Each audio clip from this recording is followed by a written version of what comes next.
Fra slutningen af 900-tallet havde kristendommen for alvor slået rod i Danmark. Danskerne sluttede sig til den romersk-katolske kirke som resten af det vestlige Europa. Det betød, at kirker skød op overalt i landet i løbet af de følgende 2 århundreder. Omkring 1250 var der bygget hen imod 3.000 kirker i landet, og efter ca. 1100 blev de alle bygget i sten. Blandt andet den ældste kirke i Aarhus. Bjørn Poulsen, nu står vi jo her i krypten under Vor Frue Kirke, et fantastisk stemningsfyldt rum.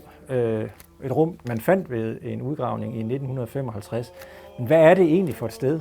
Det her er jo en del af en bispekirke. De der danske byer skød frem i 1000-tallet, opstod der mange kirker i den, og her er altså en af dem, en stor kirke, nemlig Bispens Kirke. Den var i middelalderen, det vil sige 1100-tallet, indviet til Sankt Nikolaj, Sankt Nikolaus, julemanden, og bliver først senere en Vor Frue Kirke indviet til Vor Frue. Og den er så bygget af bispen og har været hans hovedkirke. Hvor præcis kan vi datere den? Den kan dateres med en god sikkerhed til 1100-tallets første år. Man ser tidligere dateringer, men den er nok ikke ældre end 1100-tallets første år, hvad der så også gør den til en meget gammel kirke. Nu siger du, det er bispen, der har bygget den. Hvad med, har kongen ikke haft nogen indflydelse? Kongen har helt sikkert haft noget at skulle have sagt her. Måske har han ligefrem været en drivende kraft, og man må opfatte det som et kompagniskab, en makkerpar, af de to, der har bygget kirken hernede. Og hernede, siger jeg, og det er jo sådan set sjovt nok, uden for byen. Aarhus by, Zwolle, lå længere inde, og herude på marken er der så bygget en kirke. Hvorfor er den det? Det er den jo nok, fordi kirken ikke i den grad var centret i de tidlige byer. Det var trods alt noget eksternt endnu. Og det er jo et meget lille rum, det her. Altså, har det været hele kirken? Der har også været en øvre kirke, på omkring 40 meter, en stor bygning, som jo altså ikke står mere, undtagen i ganske enkelte stykker. Nu er vi så kommet til en af de helt gamle kirker i Danmark, nemlig Rosted Kirke her 8 km nord for Randers. Kan vi datere den her kirke præcist? Det er rigtigt, det er en af de allerældste kirker i Danmark, stående kirker i hvert fald. Den er fra omkring 1100, måske 1125, og det ved vi, fordi derinde i kirken er kalkmalerier, som daterer sig til den tid. Men selvom Rosted Kirke er en gammel kirke, så er det jo ikke den første kirke, vi har i Danmark.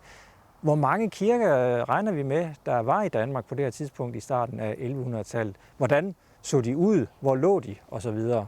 Vi oplever en af de helt forbavsende bedrifter i Danmarks historie. Vi går fra få kirker i 900-tallet frem til en større mængde i 1000-tallet og et enormt kirkebyggeri i løbet af 1100-tallet, hvor vi når op på minimum 3.000 kirker, måske 4.000, måske endnu flere kirker.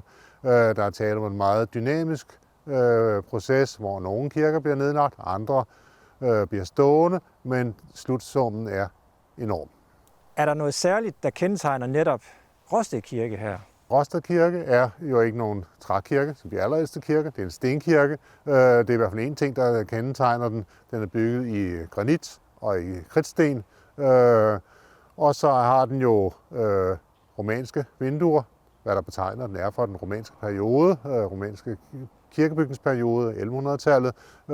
Meget smalle og spinkle proportioner, som kan tyde på engelsk indflydelse måske.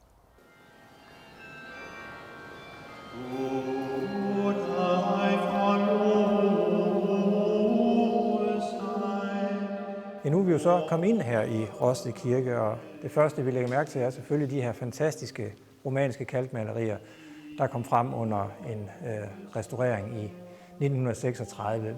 Hvad er det, de forestiller? Naturligvis troner Kristus øverst her i over korbuen, men det virkelig specielle er det billedprogram, der bliver udfoldet inde i koret, hvor vi har bebudelsen, vi har de hellige tre konger, der opsøger Jomfru Maria, lille Jesusbarn, vi har kong Herodes, vi har barnemordet i Jerusalem, og vi har Kristi korsfæstelse og opstandelse. et helt forløb, som har sit modstykke i de kirkespil, som bliver spillet i de kristne kirker i hele Vesteuropa. Og det må være derfra, man har fået ideen til det her program. Det er nøje kalkeret over de påskespil og julespil, som blev opført i kirkerne. Det er jo flotte og avancerede malerier, og spørgsmålet presser sig på, hvem har egentlig stået for det her byggeri? Hvem har sørget for, at vi fik de her kalkmalerier? Altså er det egnens lokale, driftige bønder? Det har man troet engang, at de danske landsbykirker blev bygget af egnens bønder. Det kan man ikke tro på mere. I hvert fald ikke her. Det har helt sikkert været en rigmand, en aristokrat, i direkte kontakt med de europæiske kulturcentre. Og det er måske rimeligt at forestille sig, at han har haft aristokraten, som byggede kirken, en stor gård her i byen, og han har så kunne hente udenlandske, måske tyske håndværkere herop til at lave kalkmalerierne i kirken.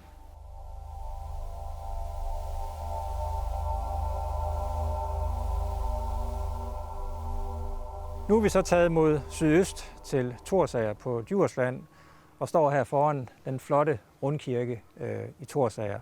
Hvad ved vi om den kirke? Er vi sikre på, hvem der har bygget den? Den er vi ret sikre på. Den må være bygget af den danske konge, Valdemar Sejr formentlig. Og det ved vi, fordi en kilde, som er overleveret fra middelalderen, den såkaldte kong Valdemars jordebog, en registrant over det kongelige gods fra 1231, fortegner, at kongen havde 200 mark guld her i byen, eller på det sted, som hed Thorsager. Det vil sige, at der nok ligger en meget, meget stor kongelig gård, som landsbyen senere har udviklet sig af. En stor kongelig gård, hvor kongen har kunnet tage ind undervejs, når han rejste rundt i landet.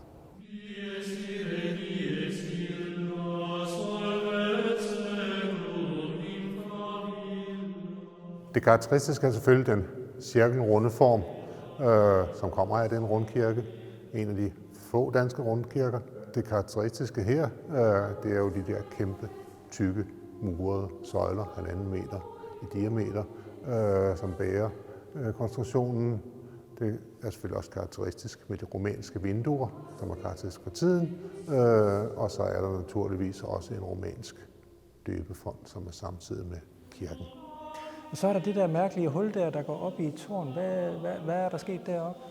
Ja, det er jo så et af tegnene på, at kongen nok har noget at gøre med den her bygning. Men lad os gå op og se.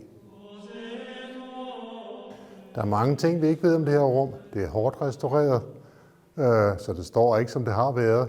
Men vi kan forestille os noget. Vi kan forestille os, at der har været en åbning i gulvet. Et hul, så at sige. Simpelthen? Ja, det må man tro. Man kan tro det i hvert fald. Og det ville så have tilladt kongen at sidde heroppe. Det har antagelig været kongens og hans nærmeste mænds overkirke, hvor de kunne sidde og følge med i gudstjenesten nedenunder. Og det er så en af de ting, der er med til at karakterisere den her kirke som en virkelig aristokratisk, for ikke sige kongelig kirke. Vi har hørt om de her tidlige middelalderkirker, som bliver bygget af enten biskoppen eller kongen eller aristokratiet. Hvornår ændrer det sig egentlig? Det ændrer sig ikke på den måde, at aristokrati og kirke forsvinder som aktører i kirkebyggeriet, men det ændrer sig på den måde, at sognefællesskaberne fra 1300- og 1400-tallet bliver bredere, at befolkningen bliver involveret som kirkeværger i kirkebyggeri og kirkevedligeholdelse. Det er fra den her tid i senmiddelalderen, kan man sige, 1200-1300-1400-tallet, at borgere og bønder træder frem som kirkernes vedligeholdere.